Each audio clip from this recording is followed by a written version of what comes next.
And it's with this spirit that I try to share with you my early memories about Tekie. I always wished, and I felt that I was going to have the privilege of Tekie reading my eulogy. And sometimes I even concocted, some of the words that he might say. And this is true. We used to talk about life and death all the time, and sometimes mockingly about certain issues. I remember one time I told Tekie and my wife Samuela that when I die, I want to be buried here. Tekie looked at me with surprise and he said, "Oh, don't worry, just die, we know what to do with you later on." We use these kinds of expressions, to lessen probably the pain or the thought of death and suffering and so on and so forth. But we never thought, we're going to die anyway.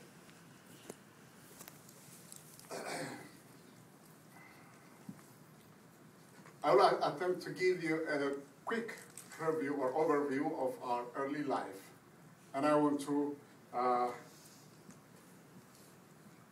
fast track or rewind 60 years back to 1947. That's right, 1947. That's when we started school together. And I know there are a number of colleagues around here, Saga, Manuel, Haile Siyum, and many others, who were in school with us at that time. It's way back, a long time.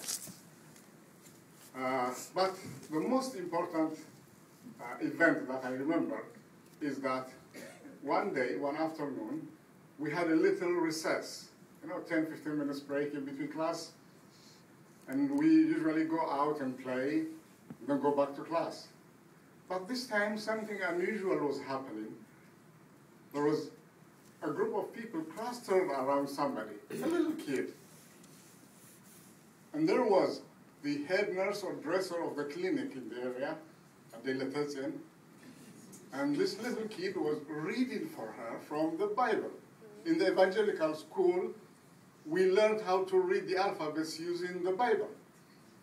And of course, Abewaldabs, Hahu. Tekie was the little kid.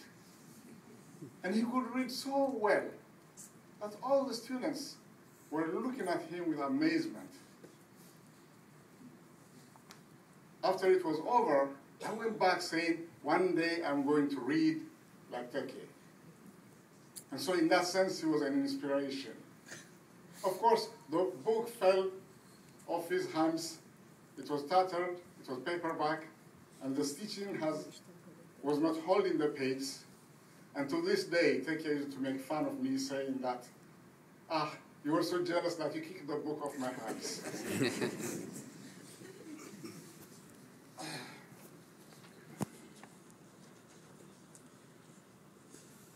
Ever since our childhood days, our paths seem to have followed the same trajectory. This is amazing. We ended up going to the same elementary school, middle school, high school. Except in the 11th grade, he went to Berhe briefly to finish his high school. But guess what? We met again, but in a most unlikely place. We met in Harar, the eastern part of Ethiopia. We met there as soldiers. We were drafted into the army, into the military academy. I could adjust, but Tekie, it was against his chemistry. He wouldn't take it. And when we went back for vacation after 6 months, he didn't come back. He was a no-show. He kept on hiding for about a year or two, and then came to the United States on a scholarship to study. And the rest is history. He stayed here all that time. I stayed in the military, became an officer, and so on and so forth. And then I also left the military, came to the United States, stayed here, so we resumed life in the same trajectory again until this moment.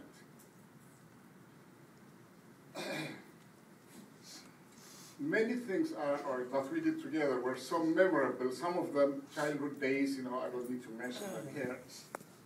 But some of the words that Tekie used to say, even when we were little kids, never go away. Because me and my friend Johannes, our friend Johannes, we were the physical type.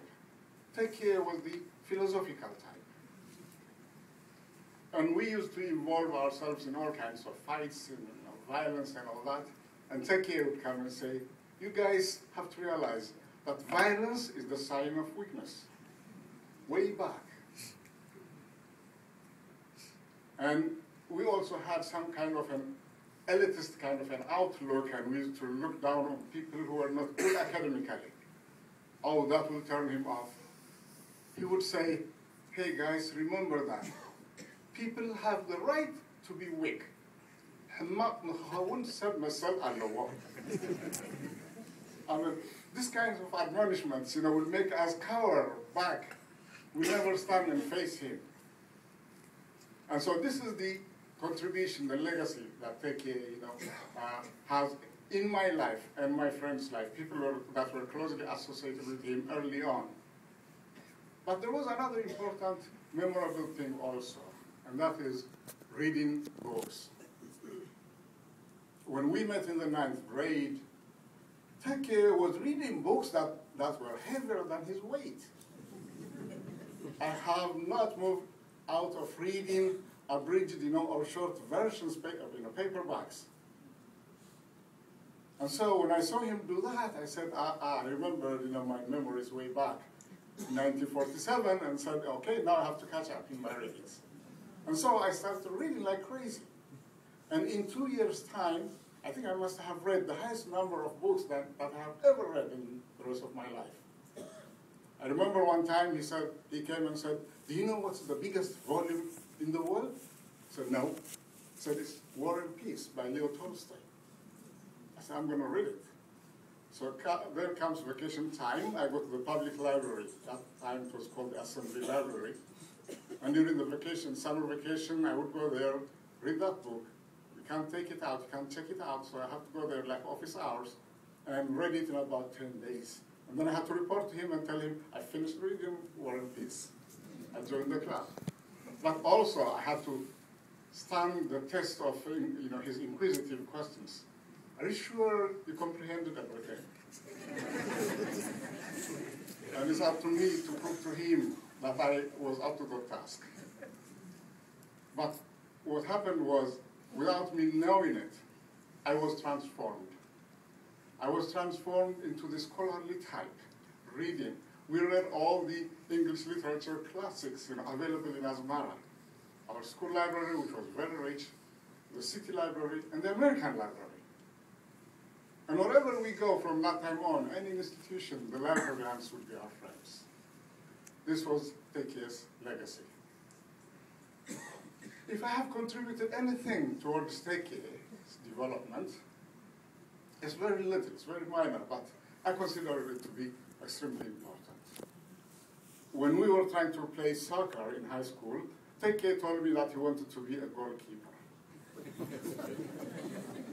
He was very frail, his weight and so on was very, he was very small, and goalkeepers are usually husky people, strong people who can withstand, all the kicks. And I told him, if I hit the ball to you, not only will the ball go back to the end of the back of the net, but it will also go to the ball, with the ball. And he would say, that's not going to happen. And so I would kick on the ball for practically 5-6 hours. And he would be catching the ball right and left. He ended up becoming one of the best goalkeepers. And our class team at that time won the entire high school championship trophy. So, fair bill, he made a bookworm out of me, and I made a macho athlete out of him. So we complemented each other. And this was the way we lived life, up to now.